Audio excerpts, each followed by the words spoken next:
Welcome back again po mga sir. So ngayon ay may panibagong video na naman tayo tungkol sa ating bagong biling wifi. So paano ba ito i-activate at paano ito i-register sa SIM registration. So gagawin natin yan step by step. Katulad ng ganitong wifi. Ito ang ating i-activate simula sa pagre-register ng SIM card nito hanggang sa paglilink ng number nito sa GigaLife application. Gagawin natin yan dito sa video na ito, kaya panoorin nyo mabuti para wala kayong mamiss na impormasyon o ng mga details sa pag-activate ng ganitong klase ng Wi-Fi. So pero bago ang lahat ay huwag kalimutan po na mag-subscribe sa aking channel, at kapag nasubukan mo mag-subscribe sa channel ko, asahan mo ang blessing na darating sa iyo anytime. Kaya tuloy na po tayo. So ngayon ay punta na tayo sa pag-rerehistro ng SIM card ng ating Wi-Fi. So ito yan. So una ay i-plug natin ito. Buhayin natin itong Wi-Fi na ito.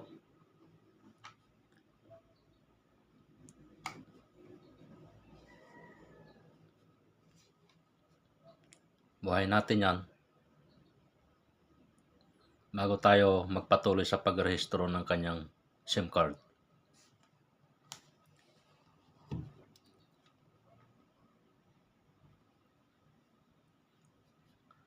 So kapag okay na yung signal, so i-connect natin itong Wi-Fi na ito sa cellphone.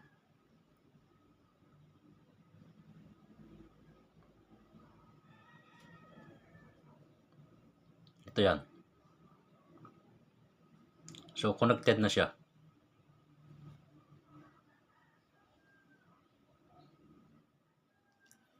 So ngayon ay punta na tayo sa Chrome.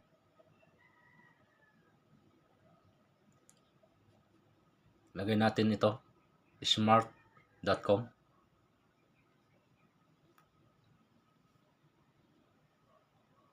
So open natin ito, Smart SIM Registration.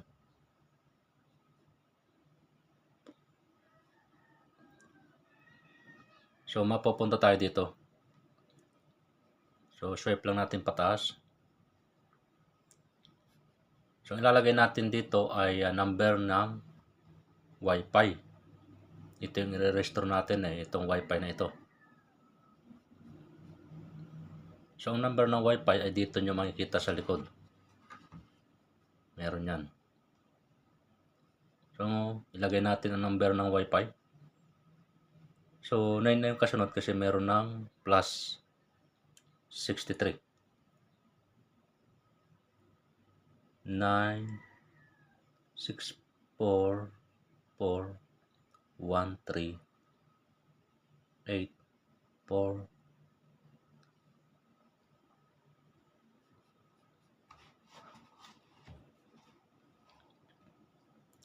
Pagkatapos niyan ay check na natin itong empty box.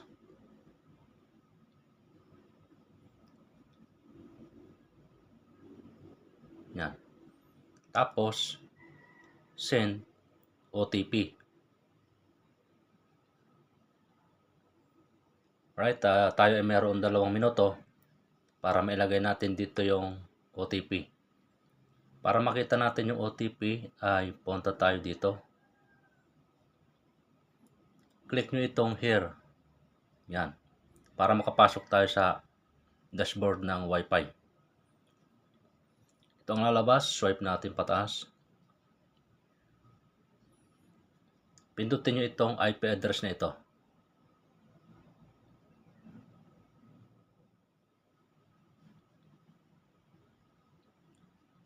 Lalabas dito yung kanyang username and password. Lalagay natin. So, syempre, Smart Bro ito. Then, yung password niya.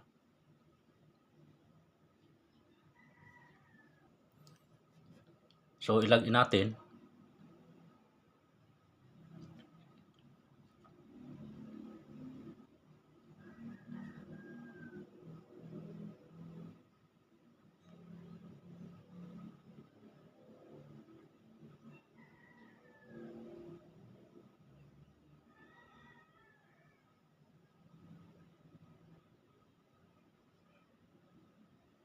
Ayan.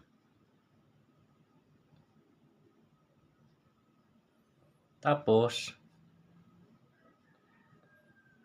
makikita nyo sa dashboard na ito, hanapin nyo yung SMS.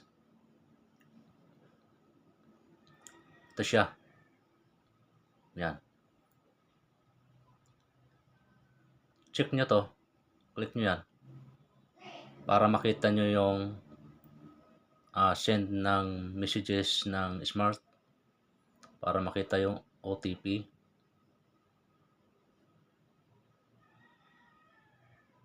So, ito siya.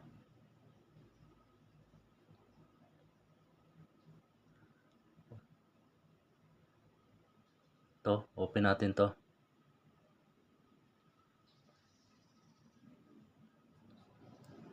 So, sabi dito ay 691198. 691198. Ilagay natin doon. Back tayo.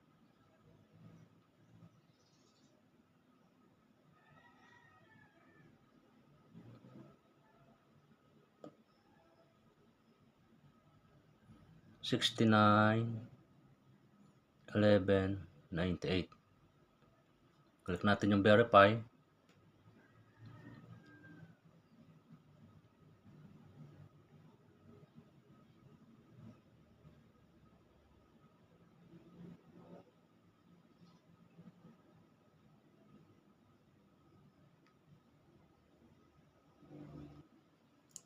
Ayan, nag-success siya nung na-verify na siya. Ayan, okay na siya. So, sa nga pala, para ma-verify itong Wi-Fi, ay i-disconnect nyo itong Wi-Fi dito sa cellphone. Kasi ito nakaka-connect ito kanina para makapasok tayo dito sa IP address ng Wi-Fi na ito. Kaya nga lang ay i-disconnect nyo ito para buhayin nyo naman yung data ng cellphone ninyo. So parang ganito.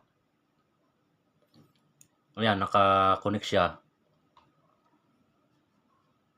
Tapos, i-disconnect nyo yan. Bubuhayin nyo naman yung data bago pindutin niyo dito yung kanina na nakalagay na verify. Yon. Kasi kapag hindi nyo disconnect, hindi kayo makakapasok sa o hindi magsasucess yung inyong verify kasi wala siyang data pa. Kaya nilagay natin sa data ng cellphone dahil itong cellphone ay mayroong data at kapag kinilik nyo yung verify ay ito na ang lalabas. Okay. Tapos ito ay okay na natin. At dito na tayo magpapatuloy ng ating registration. So, select type, registration. Ano ba yan? Bago ba yan o luma? Siyempre, bago. Ang ilalagay natin. Ito.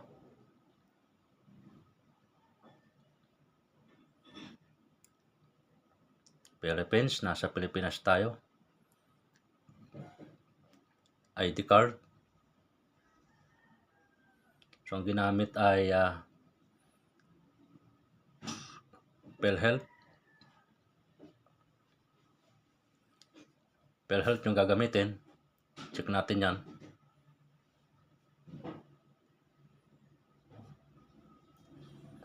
Tapos dito ay mayroong take photo. So, pindutin natin yan.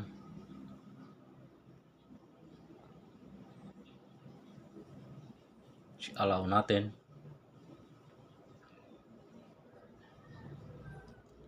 So, pindutin nyo to. I-submit natin. Yan, retrieve.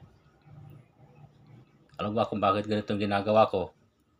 Kasi meron na akong pinicturang PhilHealth ID o nag-selfie na ako doon para i-upload ko na lang dito. Ang gawin nyo lang dito, ulit-ulitin nyo lang. Yan. Retry, ulit-ulitin nyo lang. Huwag na kayo mag-selfie dito.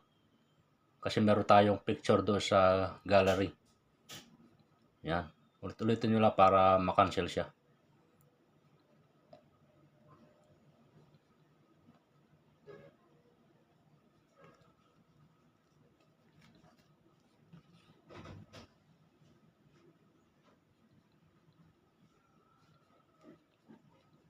O, ayan. So, pag gumanya na siya, so, wala siyang na verify na captured ng ID. So, okay natin. So, okay. So, hindi tayo nag-selfie dito. So, meron tayong picture doon sa gallery. Okay natin yan. Yan. Pindutin natin itong upload para mapunta tayo sa gallery. So, ito. Chika natin yung picture na selfie kanina. Saka natin i-done.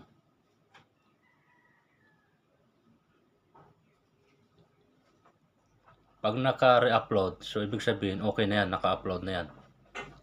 So ulitin natin.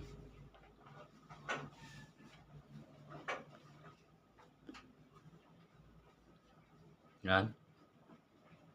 Done ulit natin. Okay, paras na naka-re-upload. Dito ay yung ID number.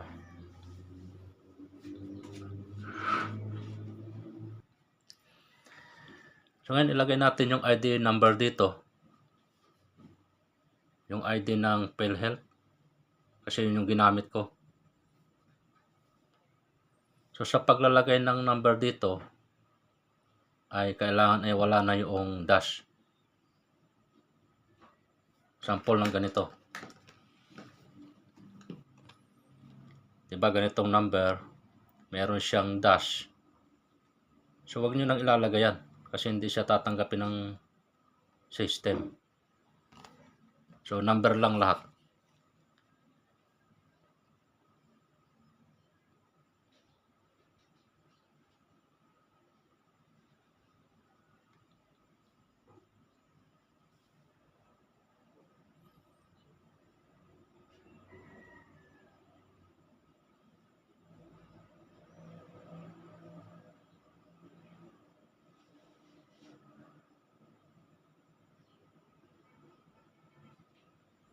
Yan.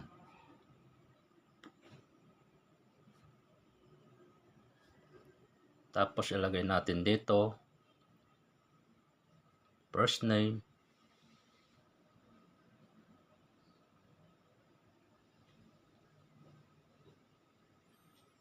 tapos middle name. So pilapan nyo lang yun nandito. So kapag napilapan nyo na lahat yung detalye dito, so wag nyo na checkan ito. Hayaan nyo na yan. Pag naka-fill up nyo na lahat, i-next nyo na.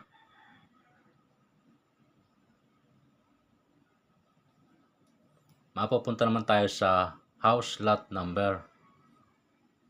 O kung taga saan tayo, tuloy-tuloy nyo lang, fill upan nyo lahat. Kung wala naman yung iba, okay lang. So ngayon ay kapag na-fill upan nyo na ito,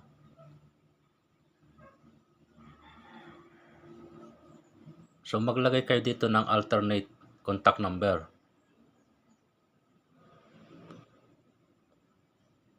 O di kaya email address.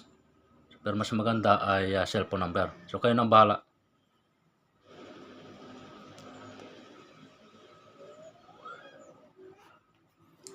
Pagkatapos, i-next nyo na.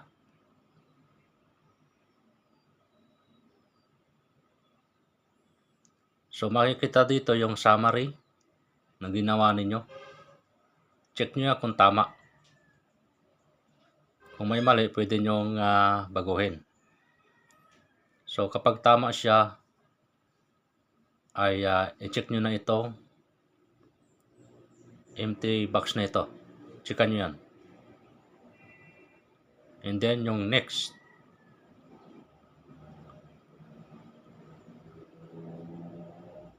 Okay. Congratulations. So, ibig sabihin, na-approve yung ating SIM registration. Yan. So, naka-activate na siya. Na-register na natin sa SIM registration. So, activate na yan. So, check natin sa YouTube. Ayan, okay na siya. Gumagana na. So, kanina wala. So, ngayon, meron ng signal. Kasi, na-activate siya dahil na-register natin ito sa SIM registration. So, ang susunod natin ay kailangan natin ng GigaLife. Ililink natin ito sa GigaLife. So, mag-download kayo ng GigaLife application sa Play Store.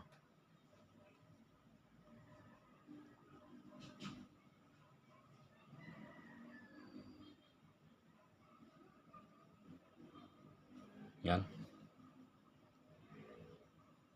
So, install natin.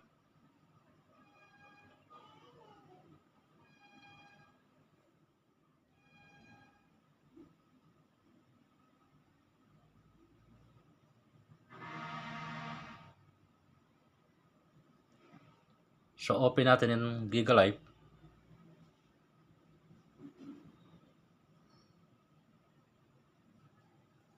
So, ito ang lalabas. So, i-next natin. Get start. So, i-continue natin. And then, get start.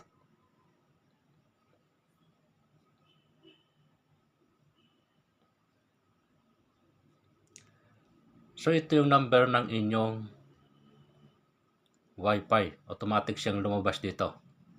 Kasi nakakonect tayo. And then, gawin nyo, checkan nyo itong dalawang empty box bago natin i-accept. Yan. So, meron na tayong dashboard. Pero dapat mag-sign up tayo dito. Gagawa tayo ng password, saka password lang, okay na yun. So, sign up natin. Pindutin natin yung sign up. So, ito yung number ng ating Wi-Fi. Tapos, maglagay kayo dito ng secondary cellphone number. Secondary cellphone number, maglagay kayo.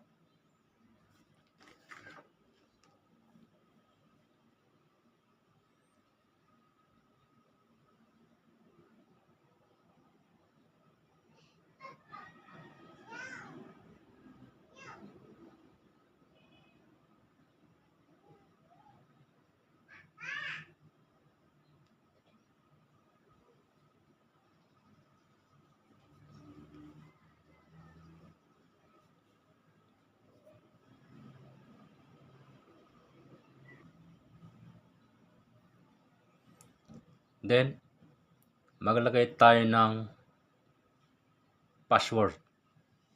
Gagawa tayo. So, at least 8 characters hanggang 20 characters. Sinasabi rito. Gawa tayo, halimbawa,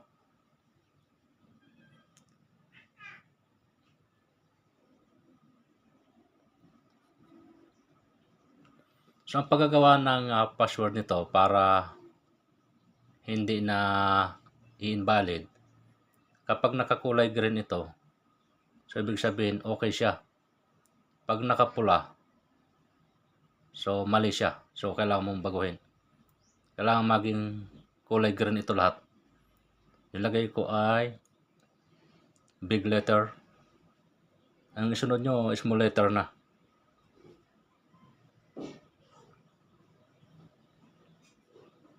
Yan. Tapos, number, maglagay kayo. O yan o. Kapag green yan, okay siya. Kaya i-sign up na natin.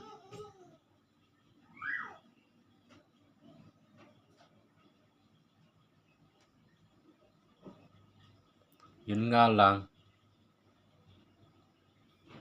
hindi tayo makapag-sign up kasi hindi nakasalang yung cellphone number na inilagay ko dito, yung secondary. So kasi marireceive doon yung PIN.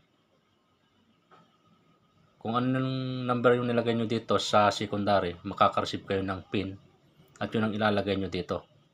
So ako, hindi ko may lagay kasi nandun sa isa kong cellphone. So ganun lang yon.